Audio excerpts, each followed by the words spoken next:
You know what's funny? Nobody's whispering about this bike. Not a soul. Scroll through motorcycle YouTube or Instagram right now and it's all electric this, super bike that, horsepower wars and lap times. Meanwhile, sitting quietly in Yamaha's lineup, almost like they're not sure anyone's noticed, is something that deserves a hell of a lot more attention. I'm not saying it's flashy, I'm not saying it'll set your feet on fire, but if you actually ride, and I mean really ride, the kind where you leave before the sun's up and roll back into your driveway long after it's gone down, this thing might be the most meaningful motorcycle Yamaha has put out in 10, maybe 12 years. Meet the 2026 Yamaha Royal Star 1300. Yeah, it's back. Before you raise an eyebrow, yes, Yamaha pulled the plug on the Royal Star back in 2013, and if you've ever owned one, that stung.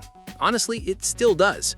For a decade plus, a lot of serious touring riders, myself included, I'll admit, have been kind of waiting. Watching Harley roll out updates, watching Indian flex with the Chieftain lineup, seeing the Goldwing morph into something almost futuristic, but nothing ever quite scratched the itch. Not really. There was always this gap, a V4-shaped hole in the touring category that nobody was filling. So in 2026, Yamaha apparently decided, all right, let's do this, our way. They didn't just dust off an old nameplate, they built something new, something that looks back fondly but mostly just looks forward. So, what did they actually do? The details are where it gets interesting. The heart of this thing is a brand new 1294cc liquid-cooled V4. Same displacement as the original, sure, a little nod to the faithful, but the carburetors? Gone. Buried. Replaced by a modern fuel injection setup with ride-by-wire throttle, which, thank goodness. Tuning's biased toward low-end torque delivery, which is precisely what you want when you've got 800 pounds of motorcycle underneath you and you're trying to merge onto a freeway without a prayer.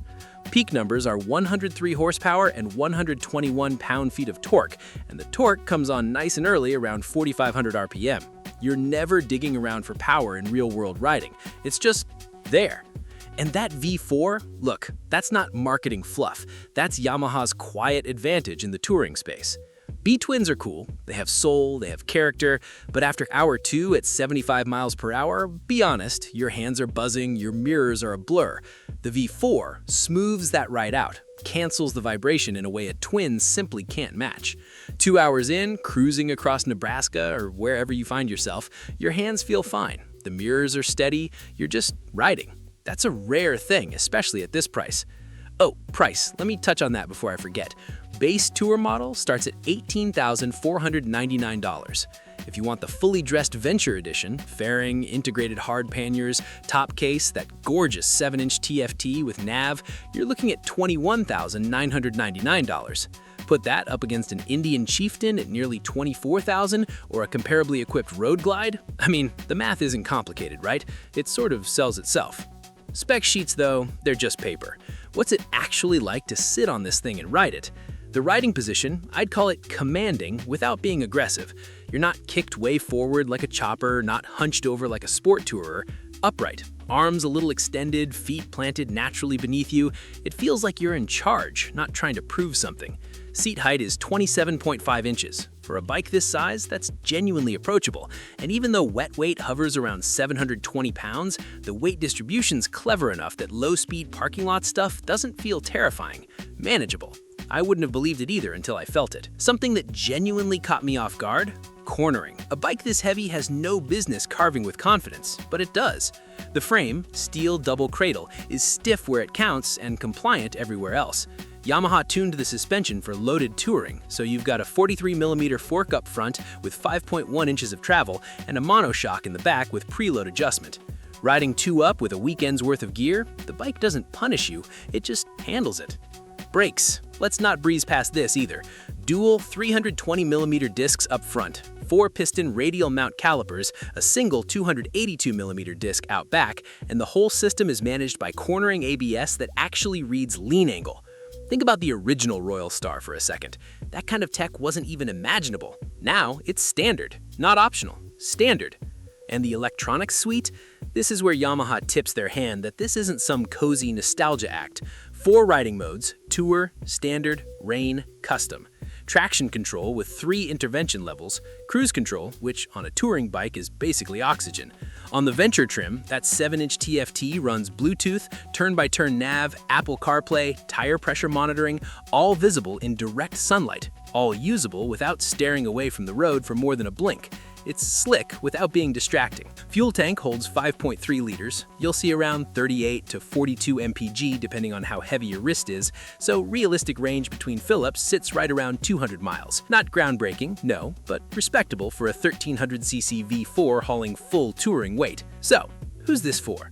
It's for the rider who's just over the brand loyalty argument, someone who doesn't want to pick between American style and Japanese reliability.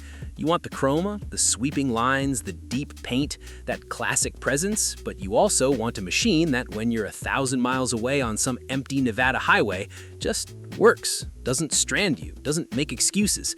It's for the guy or gal who put 40,000 miles on an early 2000s Royal Star venture and has been quietly waiting, maybe without even admitting it, for something that feels like it was worth the wait. And at $18,499 starting, that's priced to actually sell. This isn't one of those dream bikes that lives in a showroom under fluorescent lights forever. It's meant to move. If Yamaha handles this right, and I think they might, the 2026 Royal Star 1300 doesn't just compete, it resets the conversation. What can a Japanese touring cruiser be right now in 2026? A smooth V4, a modern electronics package, a fair price, honest comfort. There's genuinely nothing else out there like it. All right, time to come clean. Everything I just laid out, the engine specs, the riding modes, the price point, that cornering ABS, the 7-inch TFT, it's all what the 2026 Yamaha Royal Star 1300 would be if Yamaha actually greenlit it today. This is a concept, a vision, a what if. The Royal Star line ended in 2013, and as I'm sitting here writing this, Yamaha hasn't whispered a word about bringing it back. But the demand? That's real. The nostalgia? Absolutely real. And looking at where the cruiser market is right now, wide open if we're being honest, the case for reviving the Royal Star 1300 is stronger than it's ever been. Maybe the strongest argument for a Japanese touring V4 in years. If you want to see this bike happen, you've got to make some noise. Share this, drop a comment, tell Yamaha what you think. They pay attention to the internet more than they'll ever admit out loud. And hey, while you're here, if this kind of deep dive gets you going, there's another video sitting right there on your screen that I think you'll want to click next. See you in it.